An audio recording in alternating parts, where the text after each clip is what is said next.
So Jack, I kind of want to move on because one thing that I really respect about you is, not only do you have the history and you were around during that time, but you also have a really great mind in putting things in perspectives. I think that you do a really great job, like analyzing things and kind of being fair as far as how you place people and where they fit in history.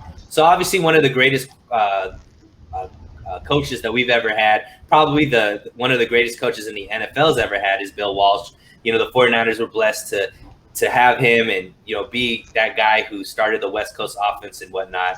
And then we have Kyle Shanahan, who I believe is also somebody that's a ascending kind of coach. Obviously doesn't have, the results that to back it up as a coach, but definitely has the fan base excited and feeling like we have our coach of the now and the future. But knowing what you know about the 49ers and the 2 decades, or the decade that Bill Walsh was, just winning, and then now seeing where the 49ers are as well, how would you compare and contrast Coach Walsh and Coach Shanahan, and kind of where you would put them as far as where Shanahan is now compared to where Bill Walsh was at the same time?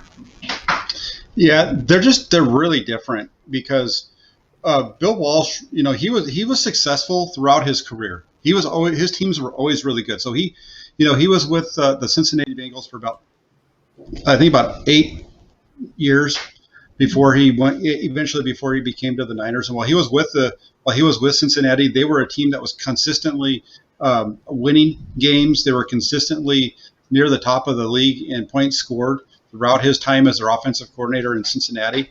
And then when things didn't work out with getting the head coaching job, when Paul Brown stepped down with the Bengals, he left Cincinnati and became the offensive coordinator for San Diego for a season. And they had some success there as well. The biggest benefit that Bill Walsh had, though, before he became the head coach of the 49ers, is he had a head coaching job before getting hired. So he had some experience because he was a head coach at Stanford for 2 seasons before being hired by DeBartolo to take over the 49ers in '79. So that's the biggest difference really between these two, is that Walsh had consistent success, whereas Kyle Shanahan has never really had consistent success.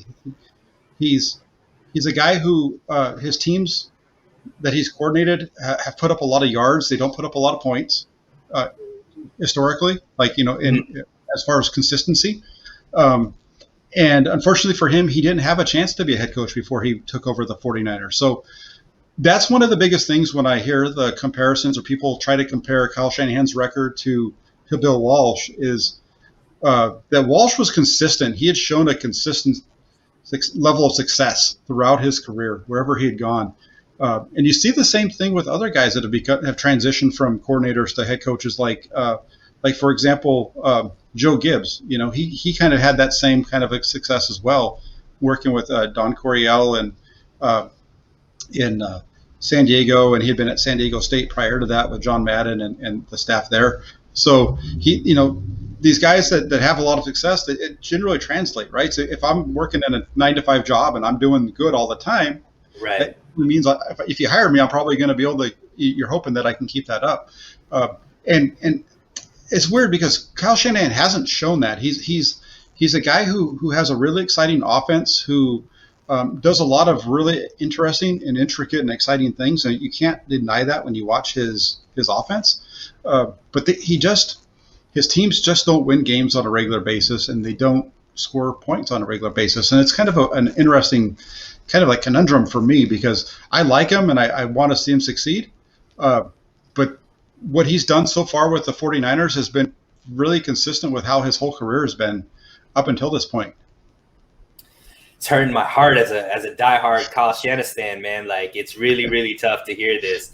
Now, one thing that, I was a little bit too young to maybe understand, like, Bill Walsh and just his genius. But one thing, whenever I'm hearing people talk about Bill Walsh, there's a couple things. And a lot of what you hear about Bill Walsh is the same type of things that people say about Kyle Shanahan, just like the ability to scheme plays, the ability to, really give the quarterback and put the quarterback in the right type of situation to help them win. There's some people that would say, Montana wouldn't be Montana if it wasn't for Bill Walsh's play calling and what he was able to do with that offense. So can you talk about maybe if you see anything as far as like the offensive game or cerebrally, how Walsh and Shanahan might be similar in at least maybe being on the forefront of play calling and scheming the offense based off of where the rest of the league is at that point? Yeah, I mean, real quick before I get there, because you mentioned Joe Montana, and Joe Montana is my guy, so I got to. Yeah. But here's the only thing that I'll say on that was that even when Montana didn't have Walsh, when he went to Kansas City without Walsh, he was successful there, and he took them to the playoffs and to the AFC Championship game over there the 1 year after, as he was older. So I think he would have been successful as long as he was with a good organization. I think he would have found a way, because he was one of the greatest quarterbacks in history of the league, and for sure. And he definitely helped out Bill Walsh, and I think Bill Walsh helped him out. The biggest difference between the two is just their game management, but you see a lot of similarities. I was thinking about this question after you had posed it to me, and just kind of throughout the day, and both of them put together offenses that look where there's lots of different things that come off it, so it looks the same. They're the play action where you're running a play action where it looks like it, a running play, so that everything looks like that running play until the quarterback pulls it, and all of a sudden he's throwing to a receiver that's wide open down the field because they fake the defense out so much. And so that's one of the things that you really hear people talk about with Kyle Shanahan is how well he marries the run game up with the passing game, and you see that quite a bit. Where that's why he gets those. That's why they're able to hit some of those downfield throws on like what they call like the leak play, where they're running play action, and next thing you know, you've got Kyle Juszczyk running down the sideline with nobody within 20 yards of him, or right. He kind of run a boot, and all of a sudden you've got George Kittle running down the sideline and nobody's around him. It's all based off of their ability to run the ball, and everything looks the same. And that's one thing that I think both Walsh and Shanahan did a really good job of. Or Walsh did a really good job of that Shanahan does as well. So if we're trying to on the positive side, I think that's where what you see about with the two coaches. And yeah, I mean, that's great. And then also, obviously the Walsh years with the 49ers were just nothing but success. Very elite. He won 4 Super Bowls, right? All 4 of those were under Walsh, or how many? He won 3. So he won in 81, 84, and then 88 was his last. And then they won in 89 with it, but that was under George Seifert. So they won. How many years was he the coach? From 79 to 88. So I think it was a 10-year run. Okay. So 3 Super Bowls in 10 years is obviously, an amazing accomplishment to be able to have. What are some of the things that you remember about Walsh as far as why he was such a great coach? And maybe not so much just X's and O's as far as the schemes, and obviously we know he was an offensive genius, but what do you remember about how he dealt with players, some of the decision making he had, maybe his philosophy behind how he built a team, that you would wish maybe a Shanahan and a Lynch with the team how they are now would kind of emulate? It just seemed like he had a real good feel for being able to replace guys from one season to the next. So in their first Super Bowl run in 81, they had an older team that had kind of been rebuilt, and they had Charlie Young at tight end. Let's just use him as one example. When it came time, when Charlie Young retired, he went out and brought in Russ Francis, who had been a tight end for, I think it was the New England Patriots, and he was pretty good with New England, but they brought him in, and he was the guy that was their tight end that helped them get to their second Super Bowl in '84.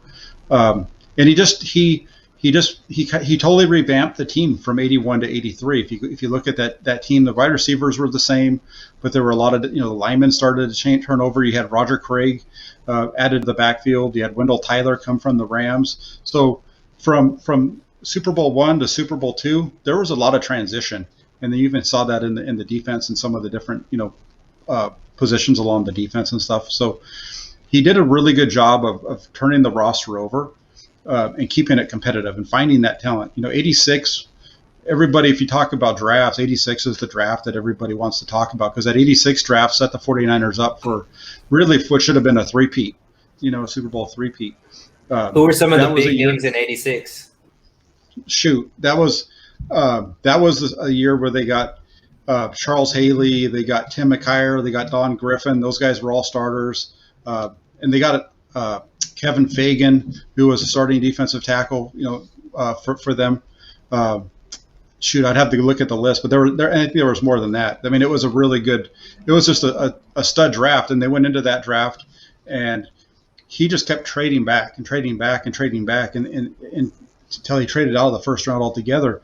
And so he made a number of trade backs, and as the story goes, Eddie DeBartolo was getting frustrated because they weren't making a pick, and he was calling down on them, hey, we got to take somebody eventually. I know you want to trade back, but you got to take somebody, and I think Walsh basically told them, you know what, we're building. What we're going to do is we're going to get a contender out of this, and that's really what they did. I mean, they went to that 86. I think I nailed most of the names out of that team, but Kevin Fagan was a guy who they drafted who had bad knees at Miami, and they got him, I think, in like the second, third, fourth round, and he just became a really good defensive tackle for him in 88, 89, 90 throughout that period of time.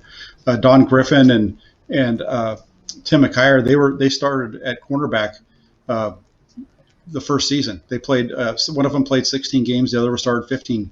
So right away they turned that roster over, and in 87 they had the strike season, but they were the best team in the league. They were 13-2, and they ended up blowing it in the first round of the playoffs to the Vikings. But that set them up for 88 and 89 and 90. And also at that time period in 87, that's when he brought in Steve Young from Tampa Bay, made that trade to bring in Steve Young. Not a bad player to bring in.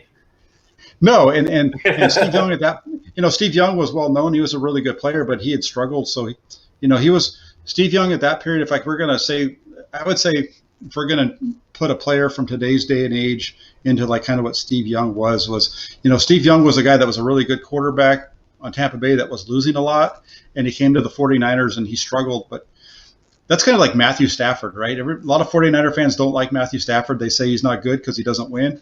Well, you got to look at what he had around him. But it took Young a while too. It also took Young until the second half of 1991 to really become the quarterback that everybody remembers him to be. Beautiful. And before we jump off of this topic, Jack, can you tell us a little bit of maybe some of the unsung heroes in the front office or on the coaching staff around that same time where Walsh was, just having great success, that were some consistent figures that played a role in why the 49ers were so great around that time? Well, they had Mike Holmgren was the offensive coordinator for a period. I know towards the end of his tenure. That 86 draft, the reason that they got McKyer and Don Griffin was all about Ray Rhodes.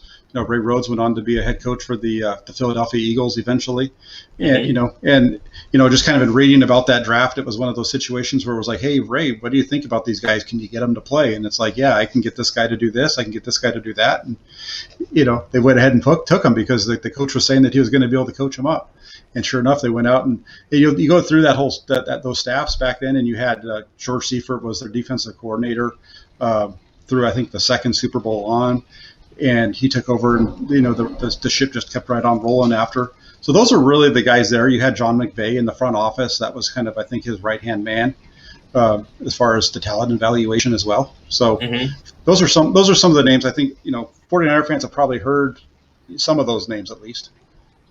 Yeah, and I mean, I think it's interesting because a lot of times we forget how, maybe the coach or the star quarterback or maybe some of the star players will get, a bulk of the credit, but it really is a holistic team win. And, to have that kind of success year after year after year really takes, a whole effort. And there's a lot of people that are unsung heroes at the moment. So just wanted to give them some flowers as well. Yeah, the one name that I didn't mention that I should have because he was an unbelievable coach was Bob McKittrick. He was our offensive line coach, and he was there. He was there throughout all of Walsh's run, all the way through. I think he was there, during the Mariucci years as well. I mean, he coached right about up until he passed away. He was a former Marine, and he was just a really good coach, and a lot of interesting stories, about the way they did business together. Maybe we'll save that for another episode.